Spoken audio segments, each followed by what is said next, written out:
விஜய் மீது என்ன குற்றம் இருக்கிறது அப்படின்னு அவர் இன்னைக்கு சப்போர்ட் வர்றாரு. யாருன்னா ஜோசப் விஜய், ஜோசப் விஜய் அப்படின்னு பேசிட்டு இருக்காரு. ஏன்னாக்கா அவர் ஒரு இன்னைக்கு என்ன பேசுனாக்கா விஜயின் மீது என்ன தவறு ஏண்டா, அன்னைக்கு ஜோசப் விஜய், இன்னைக்கு உனக்கு விஜயா? இந்தியன் யாரு ஆன்டி இந்தியன் யாரு அப்படிங்கிற சர்டிபிகேட் அவர்கிட்ட தான் நம்ம போய் வாங்கணும். ஹீரோ மட்டும் அப்படியே தனியா வருவாரு, அப்படியே நீங்க அந்த பஸ்ல போகும்போது லைட் ஆஃப் பண்ணி போடும்போது இப்படியே வச்சு பார்த்துட்டு இருப்பாரு. ஒரு ஷூட்டிங் மாதிரியாகவே தான் கரூரில் நடந்தது அன்னைக்கு. இப்பதான் புரியுது விஜயே ஒரு பெரிய தற்குறின். இந்த மெயின் ஸ்ட்ரீம் மீடியாக்கள் பூரா லைவ். தளபதி வந்து கிளம்பிட்டாரு, தளபதி பேண்ட் போட்டாரு, செருப்பு போட்டாரு, தளபதி வீட்டை விட்டு வெளில வந்துட்டாரு, டோரை திறந்துட்டாரு, கார்ல ஏறிட்டாரு, வந்துட்டாரு, ஏர்போர்ட்ல இறங்கிட்டாரு, போயிட்டாரு, நட்டுட்டாரு, புடுங்கிட்டாரு. லைவ் நேரடியா என் லைவ் போட வீட்டில் உட்காந்து பார்க்குறவனுக்கு ஓகே இங்கே வந்துட்டாரு அவனுக்கு ஒரு டெம்ட் ஆகிடும். அந்த ரசிகனுக்கு வீட்டில் இருக்கிற ரசிகனை கூட பார்க்கும் பொழுது அவனுக்கு டெம்ட் ஆகி திரும்ப அந்த இடத்துக்கு வரணுன்ற ஒரு ஆவலை தூண்டி விட்டாங்க. அந்த ஆவல்ல வந்த கூட்டம் ரொம்ப அதிகம். சரி லைவ் போட்டு இல்ல, லைவ் போடும் பொழுது அந்த நடிகர் நின்று பேசி கொண்டு இருக்கும் பொழுதுதான் செத்து விழுகிறாங்க. அந்த பஸ் உள்ள வரும் பொழுதுதான் கூட்ட நெரிசல் ஆகுது. கூட்ட நெரிசல் தான் அவ்வளவு இறப்புகள் ஏற்பட்டிருக்கு. அந்த இறப்புகள் ஏற்படும் பொழுது ட்ரோன் ஷாட் இருக்கு, நீ போட்ட ஸ்டாண்ட்ல போட்ட கேமராவோட லைவ் ஃபுட்டேஜ் இருக்கு, நீ லைவா உட்காந்துட்டு வர்ணனை பண்றீல்ல.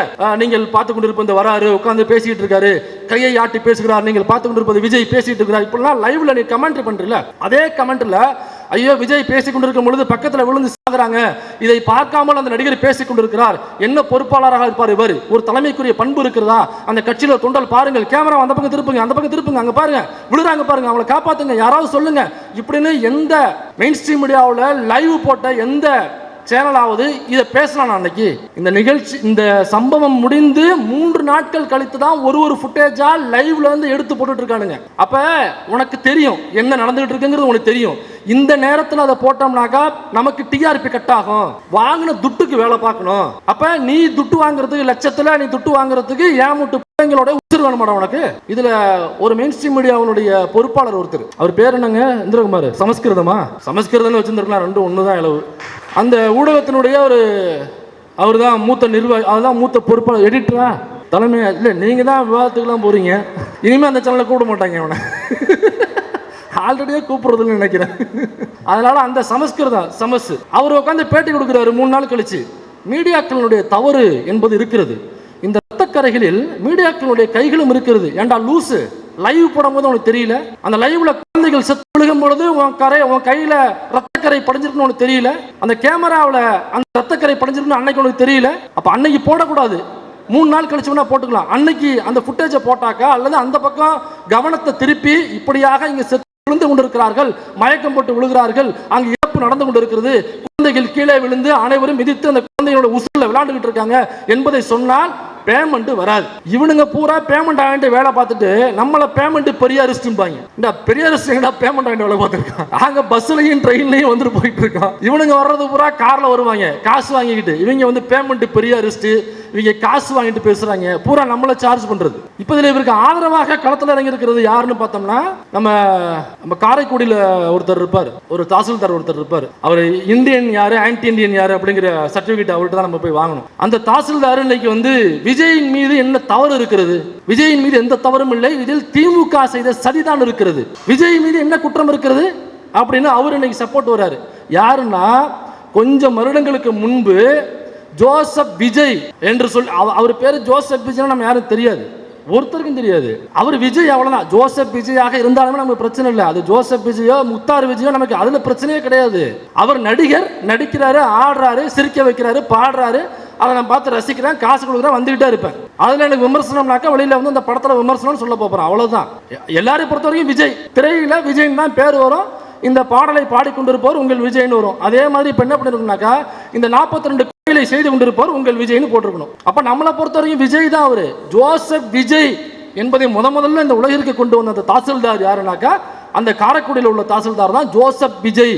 ஜோசப் விஜய் ஜோசப் விஜய் அப்படின்னு பேசிட்டு இருக்காரு. ஏன்னாக்கா அவர் ஒரு சிறுபான்மை சமூகத்தை சார்ந்தவர், அவர் இந்து மதத்திற்கு எதிரானவர்.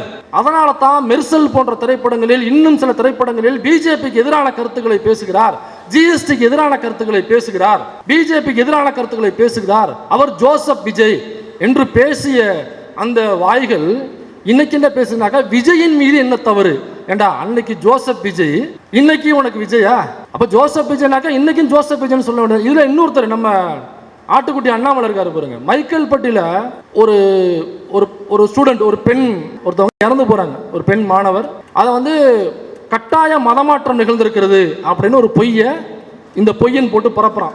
அதில் அந்த வீடியோவை கட் பண்ணி எடிட் பண்ணி அந்த வீடியோவை போட்டு அது வாக்குமூலம் அப்படின்னு பொய் சொல்லி அவருடைய ஓன் ட்விட்டர் பேஜில், அப்போ பிஜேபி தலைவராக இருந்தார், அவருடைய ட்விட்டர் பேஜில் போட்டு அதை பரப்புறாரு. பாருங்க, தமிழ்நாட்டுக்குள்ள கட்டாய மதமாற்றம் இருக்கிறது, இந்த கிறிஸ்தவ பள்ளியில ஒரு கட்டாய மதமாற்றம் நடந்திருக்கு, அது முடியாது என்று சொன்ன பெண்ணை அங்கு உள்ளவர்கள் விஷம் கொடுத்து கொலைக்கு தூண்டி இருக்கிறார்கள் அல்லது அவர்களே விஷத்தை வாயில் ஊட்டி இருக்கிறார்கள் என்ற நேரேஷனை முதல்ல வீடியோவா போட்டு தமிழ்நாடு முழுக்க ஸ்ப்ரெட் பண்ணது இந்த அண்ணாமலை. அப்ப ஒரு கிறிஸ்தவர் அப்படின்னாக்கா ஹிந்துக்களுக்கு எதிரானவர், கிறிஸ்தவ பள்ளின்னா ஹிந்து மாணவர்களுக்கு எதிரானது, அதான உன் நேரேஷன். இப்ப நான் கேட்கிறேன், இப்ப ஜோசப் விஜய் நீ தானே சொன்ன, அவரு தானே அங்க கூட்டத்துக்கு போனார் நாமக்கல் கரூருக்கு.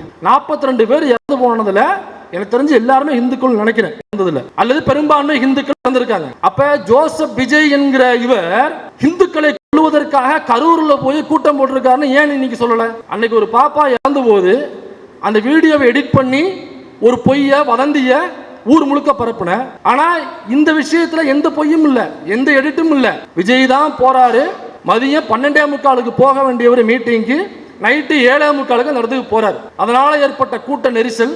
அதுல இவர் போகும்பொழுது அந்த கூட்டம் இருக்க வேண்டும் என்பதற்காக, அதாவது திரைப்படங்கள்ல பாத்தீங்கன்னாக்கா இன்ட்ரோ சீன் வைப்பாங்க, பயங்கர கூட்டமா இருக்கும், அதுல ஹீரோ மட்டும் அப்படியே தனியா வருவாரு, அப்படியே அந்த கூட்டம் விலகும், அப்படியே ஒரு கையை வச்சு சிரிச்சுட்டு வருவாரு. நீங்க அந்த பஸ்ல போகும்போது லைட் ஆஃப் பண்ணி போடும்போது இப்படியே வச்சு பார்த்துட்டு இருப்பாரு, பார்த்து கவனிச்சிங்களா? அந்த அந்த இருக்குல்ல, அந்த படத்துல பார்த்து ரசிகர்கள் இதுக்கு தானே அடிக்ட் ஆயிருக்காங்க, இதுக்கு தானே அடிமையாக இருக்காங்க.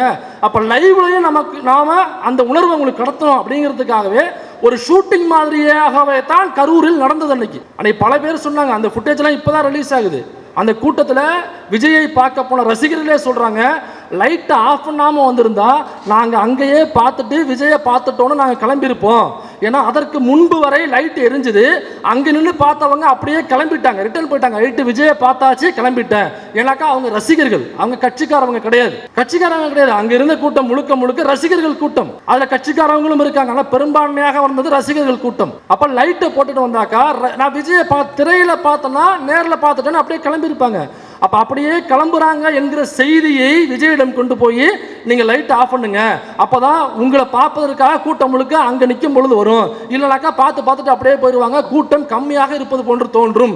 அப்படி கம்மியாக தோன்றினால் தாவேகா தமிழ்நாட்டில் ஒரு பயங்கரமான பல்ட் அடிக்கிற கட்சி, அது தமிழ்நாட்டை அப்படியே புரட்டி போட போகுது, ஒரு விஜய் அள வருது, ஒட்டுமொத்த வாக்குகளையும் பாருங்க விஜய் கிட்ட தான் இருக்கு என்ற ஒரு மாய பிம்பத்தை ஏற்படுத்த முடியாது. அதனால லைட் ஆஃப் பண்ணுங்க, கூட்டம் முழுக்க அங்க வரட்டும் என்று சொல்லி லைட் ஆஃப் பண்ணி பூரா கூட்டத்தை அங்க வளைச்சு சாகடிச்சது யார்? ஒண்ணா இப்பதான் அந்த விஷயங்கள்லாம் வெளியில வந்துட்டு இருக்கு. இப்ப மைக்கேல் பட்டியல வீடியோ போட்ட நீ இப்ப இங்க சொல்லியிருக்கணும்ல, 42 உசுர் பல்போறதுக்கு ஜோசப் விஜய் என்கிற நபர் இந்துக்களை கொல்வதற்காக அங்கு இப்படி ஒரு சதிவேலையை செய்திருக்கிறார் என்று ஏன் அண்ணாமலை சொல்லல? நாம சொல்ல மாட்டோம் ஒருபோதும். நீ சொல்லுவே இல்லை, உன் ஐடியாலஜி அதுதானே, அதான நீ கொள்கையா வச்சிருக்க.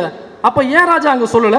இதுல உண்மையறியும் குழு அப்படின்னு போட்டு இவங்க ஒரு பக்கம் காமெடி பண்ணிட்டு இருக்காங்க. இதுல ஹியூமன் செயின் வச்சிருக்காங்க. கூட்டம் வந்தவனைய, கூட்டம் ரொம்ப நெரிசல் தாங்க முடியாம சில பெண்கள் குழந்தைகள்லாம் வெளியில போகணும் அப்படின்னு சொல்லும் பொழுது அந்த ரசிகர்கள், அந்த கட்சியை சார்ந்த நிர்வாகிகள் என்ன பண்ணிருக்காங்கன்னா, மனித சங்கிலி சொல்லுவோம்ல, அந்த கூட்டத்தின் நடுவில் அவங்கள போகாதீங்க இருங்கன்னு மனித சங்கிலி போட்டு அவங்கள வெளியில விடாம தடுத்திருக்காங்க. வெளியில விடாம இருங்க, போகாதீங்க இப்ப முடிஞ்சு இருங்க ஹியூமன் செயின் போட்டு அந்த கூட்டத்தை தடுத்திருக்காங்க. இதுல அந்த ஹியூமன் செயின் போட்டு கூட்டத்தில் சிக்கின ஒருத்தவங்க அவங்கள வெளியில விடாமல் மடக்கி வச்சிருந்தாங்கல்ல, அதுல சிக்கின ஒரு பெண்மணி அந்த கூட்டத்தில் கீழே விழுந்து மிதிப்பட்டு நல்ல வேளையாக ஹாஸ்பிட்டலுக்கு கொண்டு போய் செந்தில் பாலாஜி அவர்கள் 10 நிமிஷத்துல போனதுனால அவங்களுடைய உயிர் தப்பிச்சிச்சு. 10 நிமிஷத்துல ஏன் போனார்னு கேட்டாங்கல்ல. இப்படி பல உயிர்களை காப்பாற்றுவதற்காகத்தான் போனார். இப்போ உன்னைய மாதிரி என்ன பின்னங்கால் பிடலில் இடைக்க நேரம் நீலாங்கரைக்கு போகணுமா? இல்லை தெரியல எனக்கு. 10 நிமிஷத்துல போனார்னாக்கா ஏன் 8 நிமிஷத்துல போலான்னு கேட்கலாம், ஏன் 5 நிமிஷத்துல போலான்னு ஒருத்தவன் கேள்வி கேட்கிறானாக்கா உயிர்களின் மீது அக்கறை இருக்கிறது என்று நமக்கு புரியும். 10 நிமிஷத்துல ஏன் போனாரு, 10 மணி நேரம் கழிச்சு போக வேண்டியதுன்னு சொல்லிட்டு ஒருத்தவன் கேட்கிறானாக்கா அவன் எவ்வளவு பெரிய மட சாம்பிராணியா இருப்பான். இதை உட்காந்து சோசியல் மீடியாவில் பரப்பிட்டு இருக்காங்க. இப்போ தாவேகா கட்சியில் உள்ள அந்த கட்சி தொண்டர்கள் ரசிகர்கள் ஒரு தற்கொலை கூட்டம் நம்ம நினைச்சுக்கிட்டு இருந்தோம் இல்லைங்களா, ஒரு தற்கொலை கூட்டம்னு. இப்பதான் புரியுது விஜயே ஒரு பெரிய தற்கொலை.